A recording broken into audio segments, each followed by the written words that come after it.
अस्सलामु अलैकुम वरहमतुल्लाहि वबरकातुहू। आज की इस वीडियो में हम अपने तमाम बहन भाइयों को एक बहुत अहम मसला समझाने जा रहे हैं। मसला ये है कि पीरियड की हालत में, यानी जब औरत हालत हैज़ में हो, हैज़ वाली औरत के लिए हाथों में दस्ताने पहनकर कायदा या कुरान मजीद छूना, उसको पकड़ना या उसको पढ़ना कैसा है, इसके बारे में हुक्म शरई क्या है। बिस्मिल्लाहिर्रहमानिर्रहीम। देखिए, इसका जवाब ये है कि पीरियड वाली औरत के लिए पीरियड की हालत में कायदे को छूना या कायदे को पढ़ना, उसको पकड़ना बिलाशुबा जायज़ और दुरुस्त है।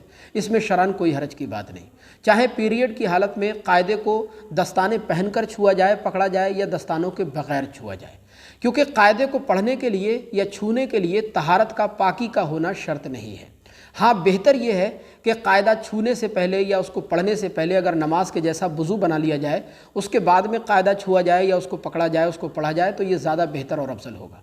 बाकी कायदे में जहाँ कुरान मजीद की छोटी छोटी आयतें लिखी हुई होती हैं, या कायदे के आखिर में जहाँ कुरान मजीद की छोटी छोटी सूरतें लिखी हुई होती हैं, पीरियड की हालत में उनको पढ़ने का हुक्म अलग है, जो हम आपके सामने बयान करने जा रहे हैं। देखिए, पीरियड वाली औरत के लिए पीरियड की हालत में कुरान मजीद छूना या कुरान मजीद की तिलावत करना, अगरचे एक आयत ही तिलावत की जाए, ये किसी भी सूरत जायज़ नहीं होगा। चाहे कुरान मजीद को पीरियड की हालत में छूकर उसकी तिलावत की जाए या बग़ैर छुए ज़ुबानी उसको पढ़ा जाए, बहर सूरत कुरान मजीद की तिलावत करना पीरियड की हालत में पीरियड वाली औरत के लिए जायज़ नहीं है। इसी तरह तालीम व ताल्लुम के लिए, यानी बच्चों को पढ़ाने की गरज से भी तसलसल के साथ कुरान मजीद की तिलावत करना जायज़ नहीं है।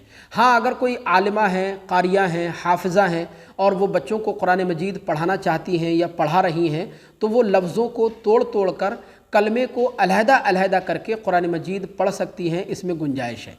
जैसे अल्हम्दुलिल्लाहि रब्बिल आलमीन अर्रहमानिर्रहीम, इस तरह से लफ्ज़ों को तोड़ तोड़ कर, कलमे को अलहदा करके पीरियड की हालत में कुरान मजीद को पढ़ा जा सकता है। लेकिन पीरियड की हालत में तसलसल के साथ, जैसे अल्हम्दुलिल्लाहि रब्बिल आलमीन अर्रहमानिर्रहीम मालिक यौमिद्दीन, इस तरह से तसलसल के साथ पीरियड की हालत में कुरान मजीद का पढ़ना जायज़ नहीं होगा।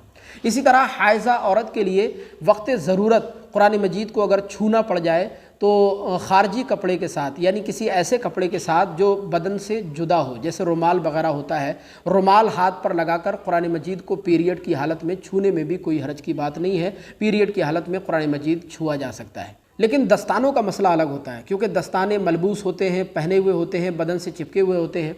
लिहाजा दस्ताने पहनकर पीरियड की हालत में कुरान मजीद को छूना या उसको पकड़ना ये जायज़ नहीं होगा। इसी तरह कायदा पढ़ते हुए या कायदे को पढ़ाते हुए पीरियड की हालत में कायदे में जहाँ कुरान मजीद की आयतें लिखी हुई हों या कायदे के आखिर में जहाँ कुरान मजीद की छोटी छोटी सूरतें लिखी हुई हों, तो पीरियड वाली औरतें ख़ास तौर पर इस बात का ख्याल रखें कि पीरियड की हालत में बिला हायल कपड़े के उन आयतों पर या उन सूरतों पर उनका हाथ नहीं लगना चाहिए।